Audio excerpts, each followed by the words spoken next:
Guess what, fight fans? It's that time again. I'm Michael Montero for Boxing Monthly. You're watching the Neutral Corner for the week of July 23rd.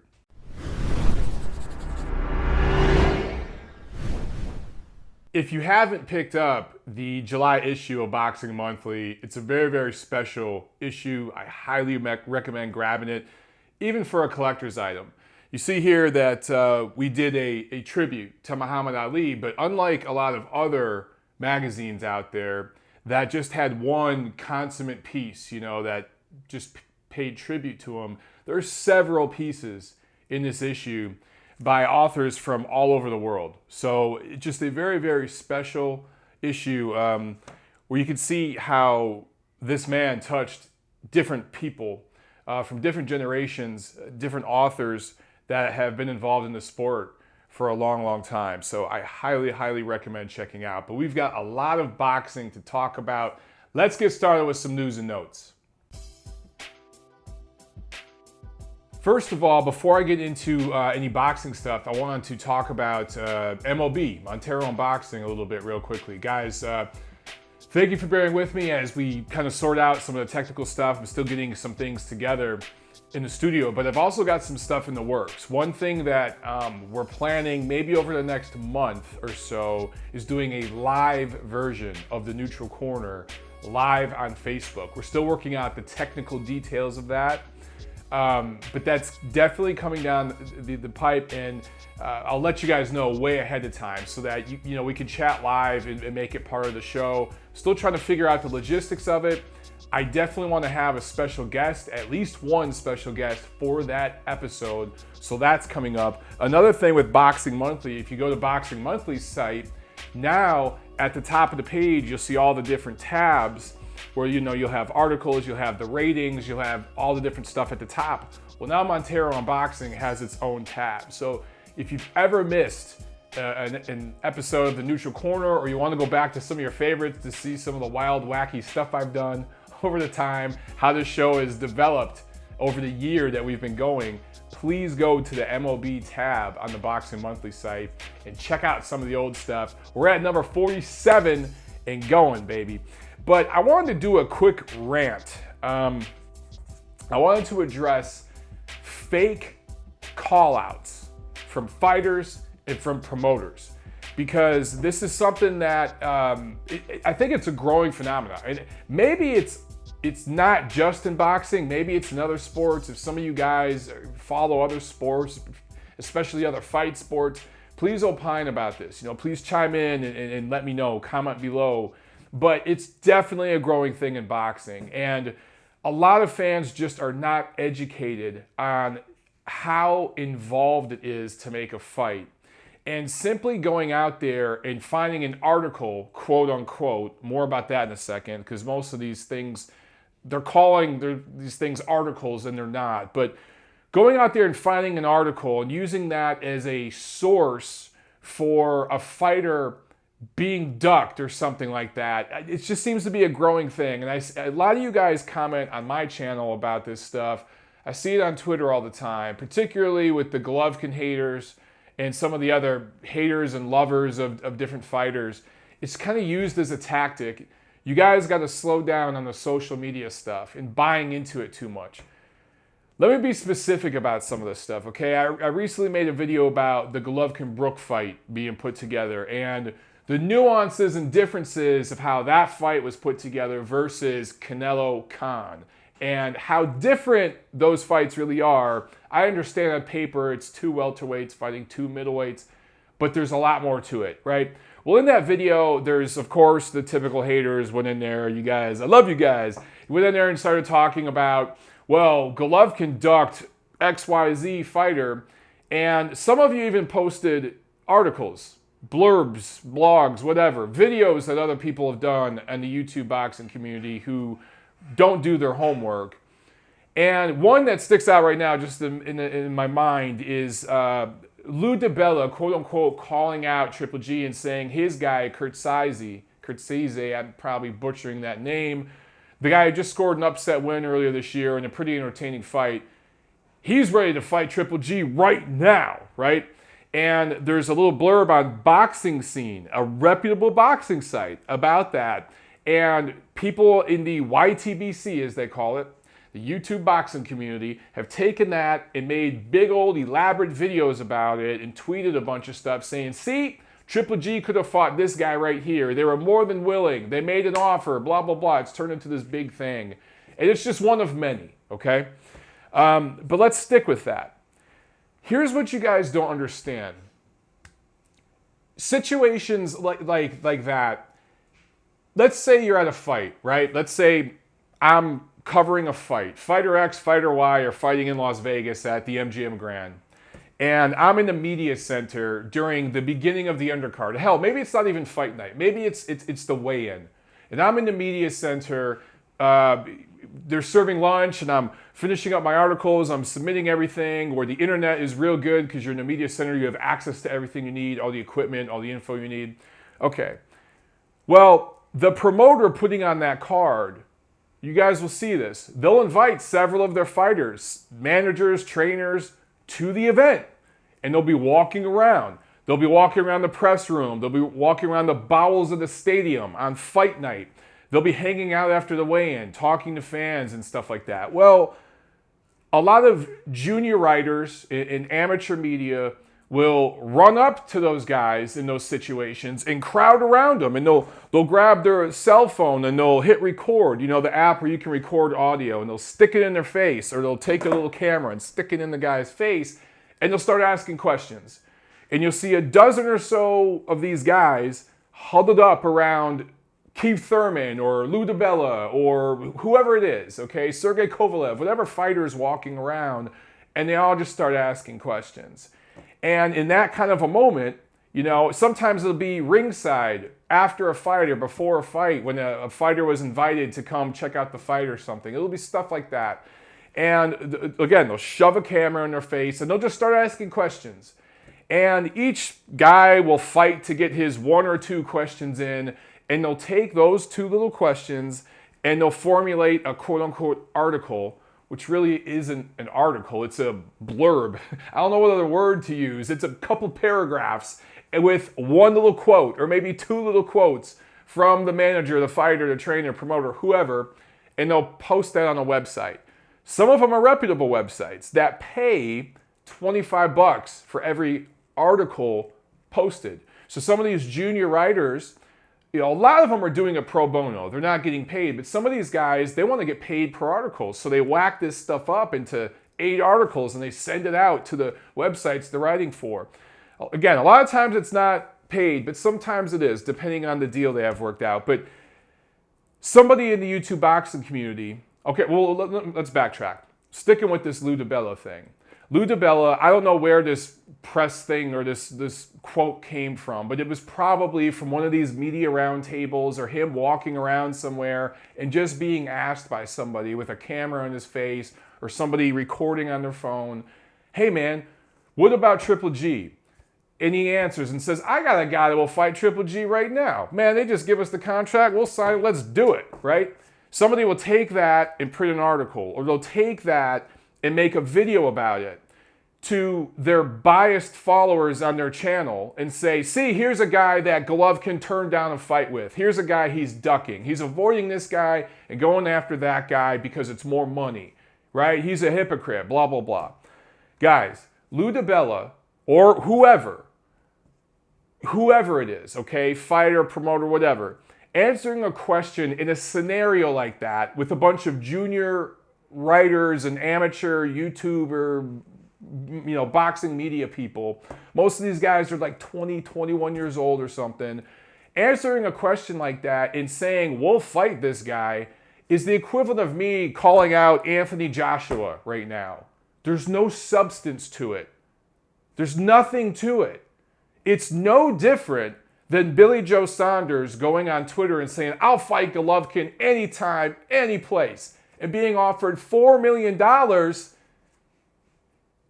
and then suddenly, you know, having amnesia or something, right? Or Danny Jacobs in an interview just like that somebody takes and makes an article out of on certain hype sites and stuff, you know, do the math there, saying he'll fight Triple G. And then when he's approached about it from a real reporter, say, well, I need about 18 months to prepare for that fight, right? There's no basis to these call-outs. So you guys have to stop buying into it like it's a real tangible thing. It's nothing. It's a fucking fart in the wind, okay? There's nothing to it. So stop buying into it.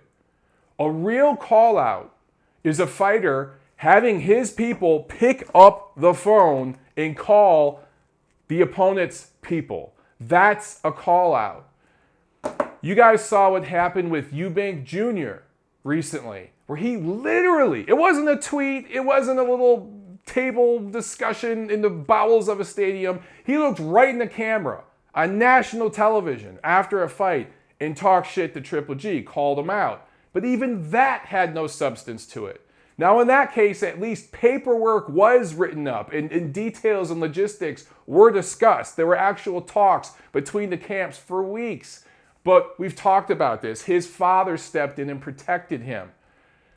That had more gravity to it than Lara's callouts, Saunders' callouts, DeBella with Kurtzize, whatever the hell his name is. And by the way, I would have taken that fight. That would have been a great fight. But as soon as Lou gets contacted about this stuff, he says, oh, we have TV problems. We have network problems. He's used that excuse several times. So guys, stop putting so much into these little blurbs you see online, where if you see an article and it's 2 paragraphs and it's just a quote from an interview or a snippet from an interview, whatever, guys, that's not a valid source for a real offer for a fight. When you go, you have to know where you're going to get your boxing news. You have to trust the source, that they are connected to the people that know what's going on. And not all boxing sites are created the same. Not all boxing magazines are created the same. And sure as hell, not all YouTube channels are the same. Now, I'm an independent guy. I have my own channel. But you guys know who I'm connected to in the UK and in the United States. And I can very confidently say very, very reputable people I'm connected with that I trust. So when I give you info, yeah, am I wrong sometimes about my predictions or the way I see things or how it's going to unfold? Sure. But I'm giving it to you from a factual, real place. Okay?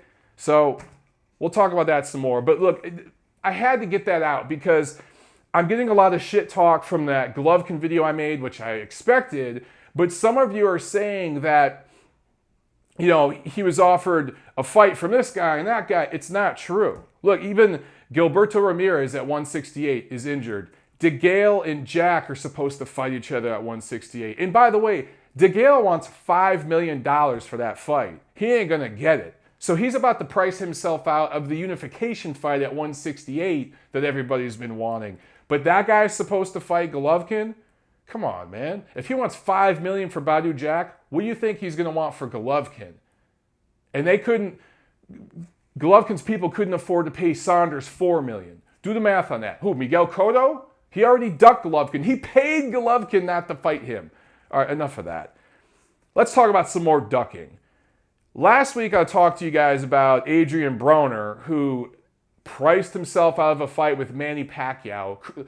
Life-changing money, a career-high payday, life-changing opportunity to face a legend, and meeting the legend at the low point of his career, where he's very susceptible to an upset loss right now, turning that down. And by the way, he was sentenced to 30 days in jail today because he showed up at court 3 hours late, and the judge thinks that he was either drunk or hungover.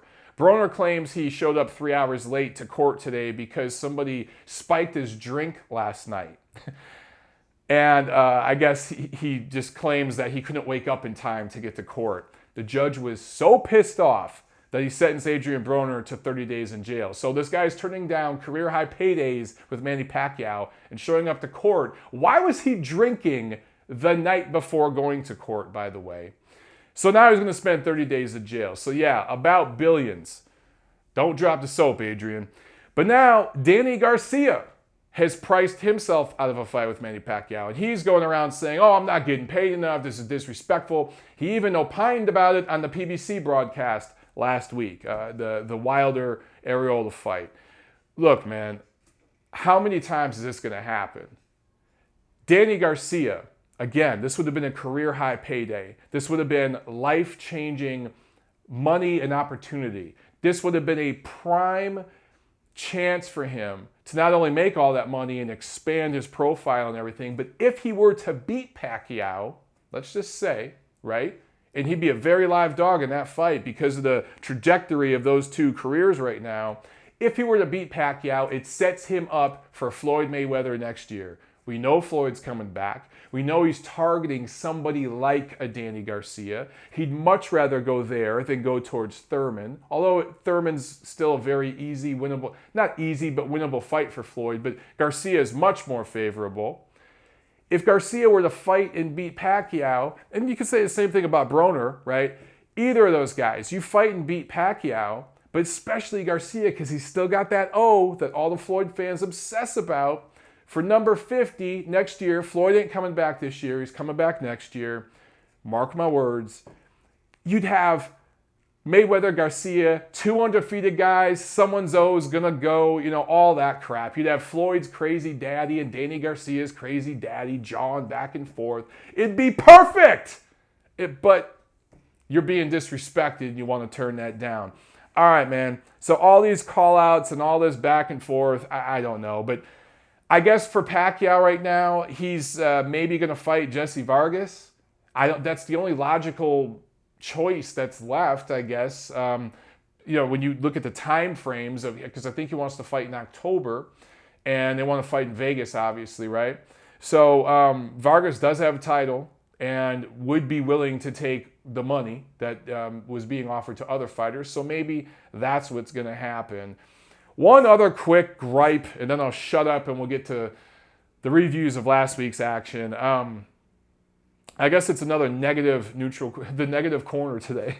But Brock Lesnar, I know MMA stuff. I know I won't talk about it too long. But apparently there's some steroid scandal or performance-enhancing drugs. I don't know all the details about it, but I know he's like a big star in the MMA. He just fought on their big card, the UFC 200, a couple weeks ago, and now I guess he failed a test. This wasn't even VADA, it was USADA. When USADA's catching your ass, you're doing something wrong. And the other guy, John Jones, had tested positive. That was supposed to be on the card. Guys, look, boxing gets dissed a lot, especially by the MMA people, right? It gets bashed a lot by the establishment mainstream media that are in line with MMA. And I get a lot of it. I get it. Boxing shoots itself in the foot. But can we stop acting like MMA is perfect and they do everything right and there's no problems? As much as PEDs is a problem in boxing, it is rampant. It is so much worse in MMA. And I say this, I don't know much about MMA, but I've been to the gyms. I've talked to the guys involved in that sport because there's a lot of crossover with boxing. And here in LA, in Southern California, there's a ton of gyms of that stuff. It's kind of the mecca, almost with the same with boxing, right? And I talked to the guys. I've talked to the California State Athletic Commission people. Those are the people I really trust that are doing the testing and running that organization, and they tell me left and right, as much of the shit that we see in boxing is so much worse in MMA, and it's not even close. They just sold the UFC for $4 billion. The fighters didn't get a fucking penny of it. Those guys are being raped. The ratings are rigged. When I've heard how Lesnar just came back and was bumped up in the ratings so he could get on that card, there's problems there too, all right? So let's not throw stones in glass houses. How's the expression work? Yeah. Let's just all play nice. Boxing and MMA can exist together. None is better than the other. Let's move on. Last Friday in Mississippi, undefeated prospect, Kazakhstan prospect, Sergey Lipinets scored a 7th-round TKO over Walter Castillo, who had never been KO'd before. Now, Castillo had lost, but never been stopped. So it was a pretty impressive win. For Lipinets, he improves to 10-0 with 8 knockouts. This guy had a pretty big amateur background and did some MMA and boxing, right? I think he started in MMA and made the transition over to boxing. So 140-pound undefeated prospect. You're going to see more of these Kazakh fighters coming over in the coming years. The effect that Pacquiao had with Filipino prospects, I think you're going to see the same thing with Golovkin and some of these other Kazakh prospects coming up. They want to emulate him.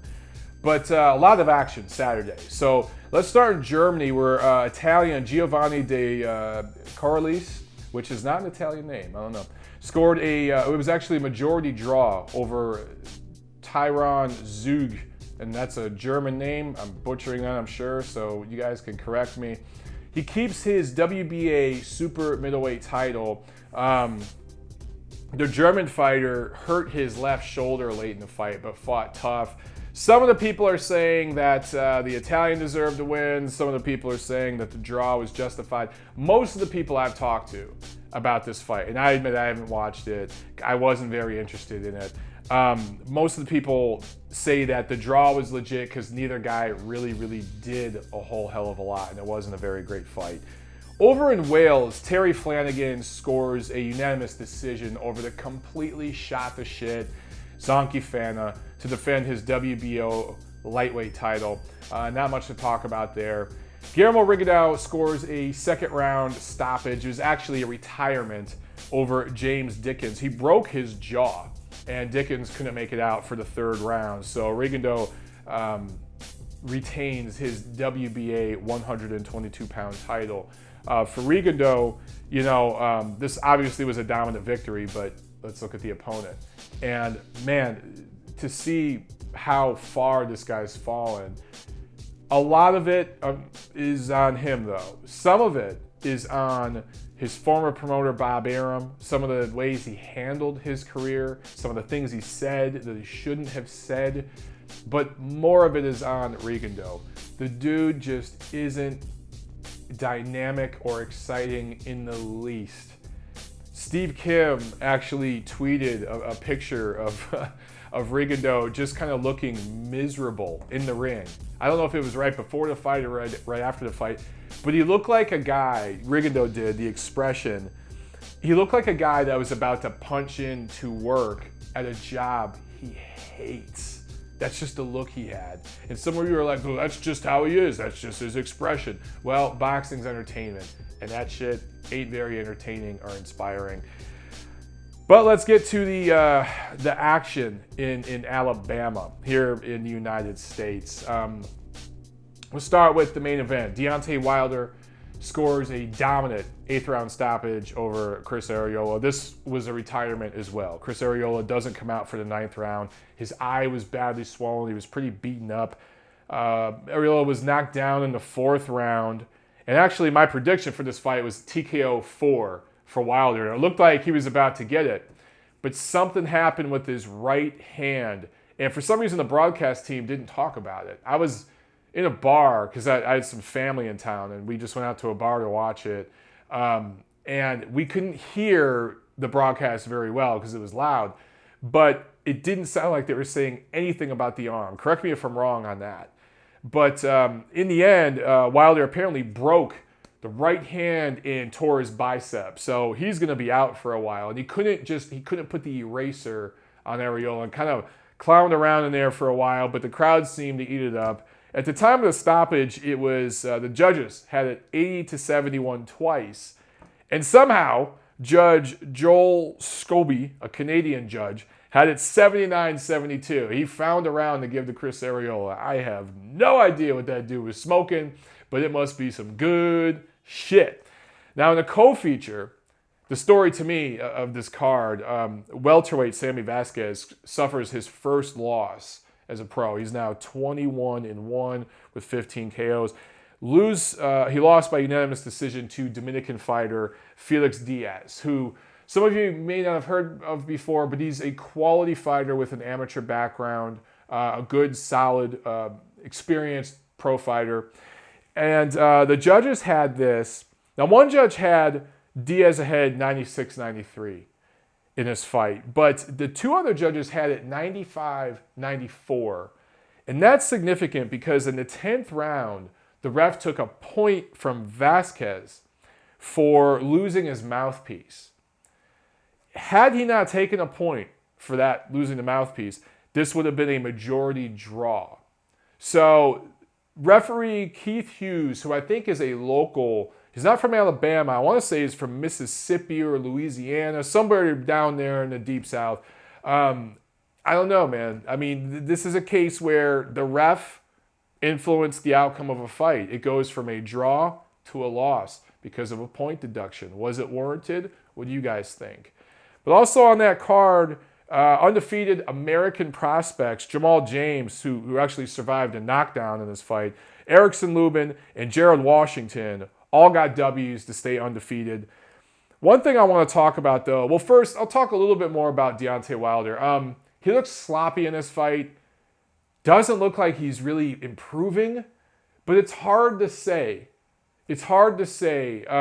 He did have the injury, but his opposition's been so weak, and he's been in front of his hometown fans, and it just seems like he's more inclined to clown around a little bit and fight sloppy because he can get away with it against these guys, rather than going in there and chopping them down the way Anthony Joshua has been doing over in London in front of his hometown fans. Whether these guys want to be or not, Wilder and Joshua are going to be compared. They are both seen as the heir apparents to this heavyweight division right now after the Vladimir Klitschko era. And they're trying to keep pace with each other. And when you look at what Joshua did over in London against Dominic Breazeale, who at this stage of his career, you can argue is, I don't know if he's still a better opponent than Chris Arreola, but certainly has a better punch resistance at least. Went in there and Joshua simultaneously broke him down and got him out of there. And you look at Wilder, who, again, Chris Arreola is a better opponent than Dominic Breazeale, even at this stage of his career, but he looks sloppy at times, and you wonder about the injury. Did the injury cause him to start to get sloppy because he knew he couldn't go for the one-punch KO? Or did the sloppiness, did the bad technique, bad fundamentals cause the injury? You know, tomato, or the chicken or the egg, you know what I'm saying? Which came first? I don't know, but when you're comparing the two of them right now, Joshua looks better. Joshua looks cleaner. He looks more fundamentally sound. We still have more questions about Joshua. We've seen Wilder suffer through adversity, through injuries. You remember his eye was swelled up in a fight recently. Now he had to battle through an injury with his good hand, his power hand, and he was able to do it, albeit against weak opposition. But these two, if you compared them right now, man, Joshua's stock is much, much higher. But the thing I really want to talk about, and again, I guess this is another episode of the negative corner. Vic Darchinyan. Vic Darchinyan was on the undercard of this fight, and I'm not sure, but I want to say his fight was either streamed or aired on Fox Sports 1 or a smaller network, something like that. It might have aired earlier or something. Maybe not. Maybe this wasn't seen at all on airwaves, but he was destroyed. Utterly destroyed. One-punch knockout in the second round against an opponent that in his prime he would have dominated. And it wasn't that hard of a punch. Darchinyan had his man up on the ropes, and it was kind of this short, looping right hand that hit him right on the chin, but it's not as if his head crushed in. It wasn't a batter-ram straight right hand. It was just a little counter shot that hit him right on the whiskers perfectly. Not a very hard punch. Wasn't stepped into. It was on the back foot. It was while leaning back. But Darchinyan just instantly, as soon as it scratched him, the punch fell back and was done. And I seriously, I want to say this was aired on Fox Sports 1 or something like that. It was aired on a different network before the main event. But correct me if I'm wrong on that. But the clip that was sent to me, that I saw, there was an announcer screaming, "Oh, what a huge one-punch knockout, blah, blah, blah." That's the kind of shit that should not be enabled and certainly should not be promoted by the PBC, by the sanctioning organizations, by the commissions. I understand Alabama, not the strongest commission in sport here in the United States, but still, our standards need to be better. And even if Darchinyan can pass all the medical tests, even if he has all of his bearings, when his punch resistance is that weak, and he has now lost 4 of his last 7, all 4 by knockout, guys, it's time to have the talk. I get that he's a very proud fighter. He's a known, celebrated figure in his home country of Armenia. I mean, he lives in Australia now, but he's received awards and stuff back home. He's a famous person where he's from, right? Originally. And he's a proud fighter. He's a former champion. But man, this is going to end very, very badly. And there's going to come a point where this guy suffers irreparable damage. So somebody, please have a talk with him. And PBC, stop putting dudes up against him on your cards. That stuff needs to go away. If you're really looking out for the fighters, and that's been the PBC pom-pom waivers, that's kind of been their go-to, that they say, man, Heyman, PBC, they're looking out for the fighters, man. Well, they sure as hell ain't looking out for Vic Darchinyan. And he's not an Al Heyman guy, to my knowledge. He's not a PBC guy, but he's fought on their airwaves now a couple times. You shouldn't be putting guys like that on. And you guys know me. I've talked about other fighters fighting that shouldn't be fighting, that are not on PBC, that fought on various networks and platforms. So this is something I'm consistent about, okay? I'm not beating up on PBC here. But man, that was just hard to watch. So someone needs to have a talk with Vic Darchinyan. Also on Saturday here in the States, the Mean Machine, Kavalishkis, he won again to stay undefeated, the prospect that you should keep an eye on. I'm not blown away by him yet, but he's definitely a guy that's exciting that I want to see more of. And needs to get more exposure. Hopefully he can get on one of these pay-per-view undercards or something, the televised portion.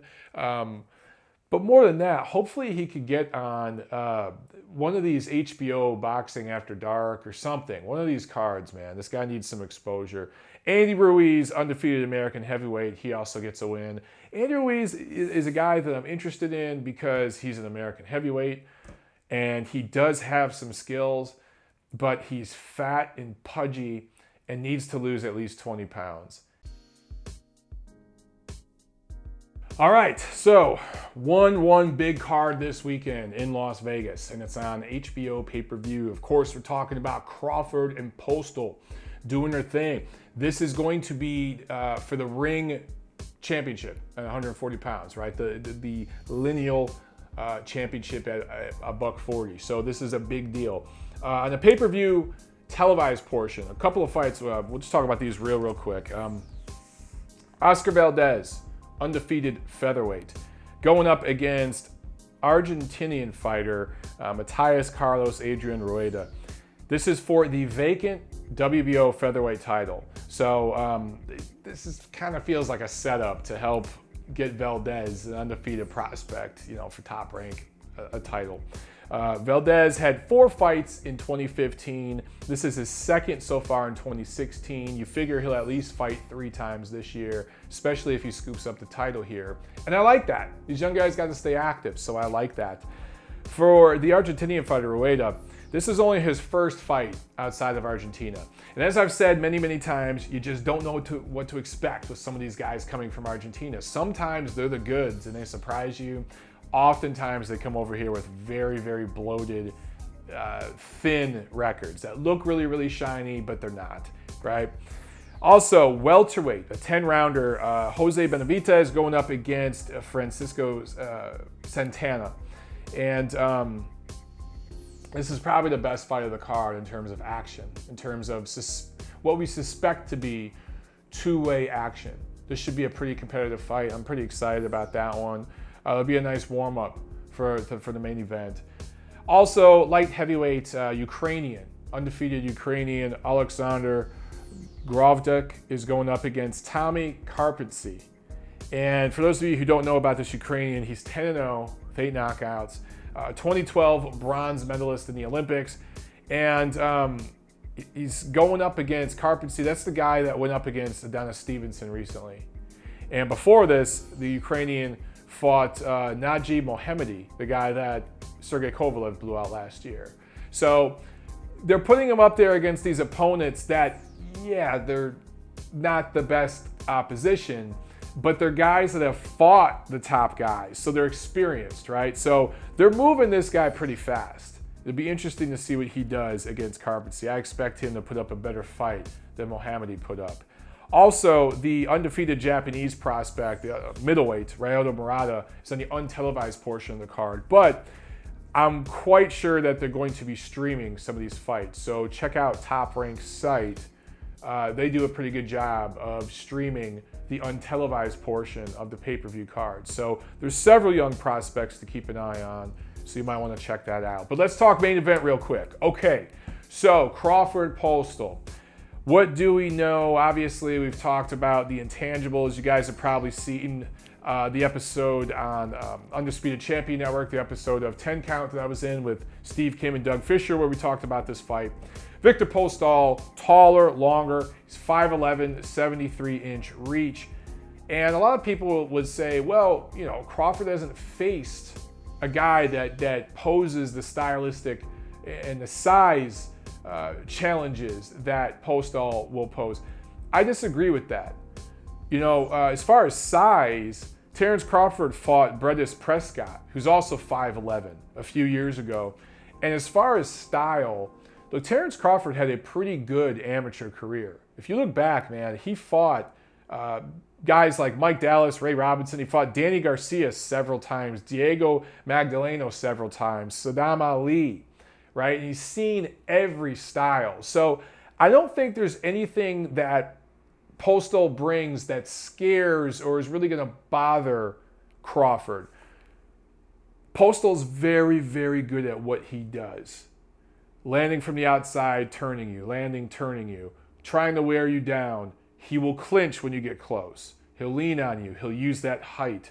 He, in many, many ways, is a smaller version of Vladimir Klitschko, or at least tries to emulate that. And that's exactly what he did last year to Matisse, when they fought Matisse here in California.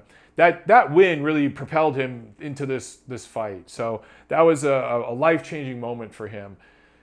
The thing is, Postol pretty much does that one thing. Terrence Crawford has different levels to him, and we've seen that now in several fights.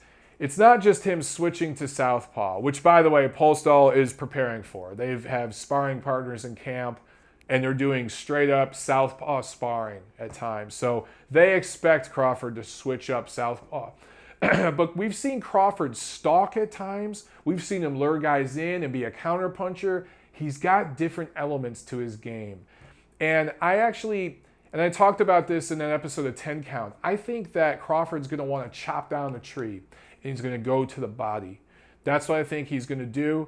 I do think, you know, if you look, one thing I didn't really think about at first, but now that people have talked about it, Crawford gives away early rounds. And I wouldn't be surprised now that I'm thinking about it to see Postol win some early rounds. The difference, I think, between this fight and some others where he stacked up early leads and was able to depend on those early leads to carry him later in fights, is in this fight, I think Crawford's going to be going to the body early and setting things up for later in the fight. And although I do think this is going to distance, I think that Terrence Crawford wins a decision. I would not be surprised if he scored a knockout late. I think that would be a massive, massive statement if he could do that. It's not what I'm picking. I'm picking Crawford by decision. And make no mistake about it, this is going to be a very competitive fight. And although it would be an upset win for Postol if he were to win, it wouldn't be a major upset. But Crawford's the favorite. He should be. He should, on paper, it just looks like he should win a decision here. If he were to stop Postol, that's a major, major statement, and he moves up a notch or two higher on my pound for pound list. Here's one thing I find very, very interesting. At the 30-day weigh-in, this is the WBC mandates a 30-day weigh-in and a 7-day weigh-in before the fight. At the 30-day weigh-in, Postol weighed 145.5 and Crawford weighed 150.5. Crawford was heavier. 7-day weigh-in, same thing. Postol came in just under 143 and Crawford weighed 145.5. So what's interesting is Crawford is the heavier guy coming into this fight. What that tells me is he's just the naturally stronger guy, even though he's shorter. We'll see. We'll see how that plays out in the ring. I do know that, again, Postol is preparing for southpaw in sparring, but the only southpaw I can think of that he's fought in a professional fight, a notable opponent, was DeMarcus Corley back in 2012. And that was a shot DeMarcus Corley. So I think the southpaw stance is going to give him some problems. And I just expect to see Crawford to make adjustments down the stretch and win a decision. Let me know what you guys think. Comment below, like, share, subscribe as always. And I'll see you guys next week.